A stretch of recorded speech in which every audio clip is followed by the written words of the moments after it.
નમસ્કાર મિત્રો, સ્વાગત છે તમારું આપણી આ યુટ્યુબ ચેનલમાં જેનું નામ છે ગુજરાતી જીકેની જમાવટ.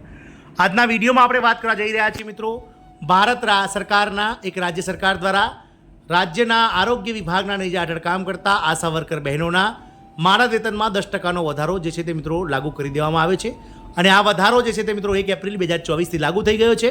અને આ રાજ્યમાં કામ કરતા આરોગ્ય વિભાગના નેજા હેઠળ કામ કરતા આશા વર્કર બહેનોને 1 એપ્રિલથી મિત્રો પોતાનો 10% વધારેલો પગાર પણ મળવા પાત્ર થઈ ગયો છે. જાણીએ વિગતવાર કઈ રાજ્ય સરકાર દ્વારા મિત્રો આશા વર્કર બહેનોના પગારમાં વધારો કરવામાં આવે છે. તો વિડીયોના અંત સુધી બનાવી રહેશો અને જો ચેનલમાં નવા હોય તો અમારી ચેનલને તમે સબસ્ક્રાઇબ કરી બાજુમાં રહેલું બેલ આઇકોન દબાવી ઓન નોટિફિકેશન ઓન કરી લેજો, જેથી કરીને ચેનલ પર મૂકવામાં આવતા વિવિધ ભરતીનું નોટિફિકેશન, વિવિધ ભરતીઓના પરિણામ, જીકેના વિડીયો અને સરકારી કર્મચારી પેન્શનના યોજનાને લગતા પરિપત્રો તમને સરળતાથી અમારા ચેનલના માધ્યમથી ઉપલબ્ધ થઈ જાય. તો મિત્રો, રાજસ્થાનમાં ભજનલાલ શર્મા સરકાર દ્વારા આશા સહયોગી એટલે કે આશા વર્કરોના માનદ વેતનમાં 10%નો વધારો કરવામાં આવ્યો છે. મિત્રો, આપ સૌને જણાવી દઈએ કે મિત્રો સમગ્ર દેશમાં ભારત સરકારના આરોગ્ય વિભાગ હેઠળ જે છે તે મિત્રો આશા વર્કર બહેનો તમામ રાજ્યોમાં અલગ અલગ જે આરોગ્ય કેન્દ્રો છે તેમાં કામ કરી રહ્યા છે.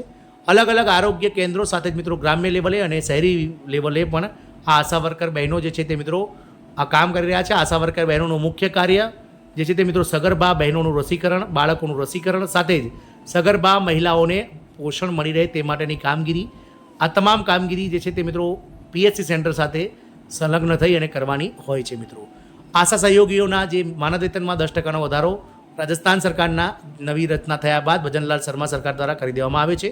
આ વધારો 1 એપ્રિલથી અમલમાં આવી ગયો છે અને ડેપ્યુટી સીએમ દિયા કુમારીએ વધારાને મંજૂરી આપી દીધી છે. ભજનલાલ શર્મા સરકાર રાજસ્થાન દ્વારા આશા સહયોગીના માનદ વેતનમાં 10%નો વધારો કરવામાં આવે છે. આ વધારો 1 એપ્રિલથી અમલમાં આવી ગયો છે. આશા વર્ગ સહયોગીને 4098 રૂપિયાના બદલે હવે 4508 રૂપિયા માનદ વેતન મળવાપાત્ર રહેશે.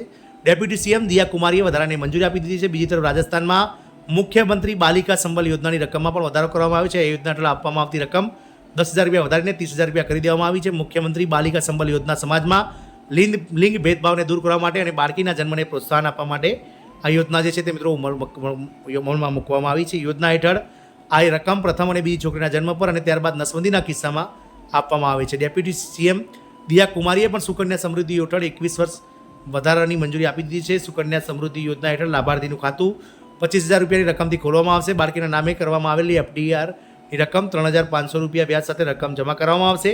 એફડીઆરનું વધારાનું વ્યાજ છોકરી દ્વારા ₹500થી ખોલવામાં આવેલ બચત ખાતામાં પણ જમા કરવાનું ચાલુ રહેશે.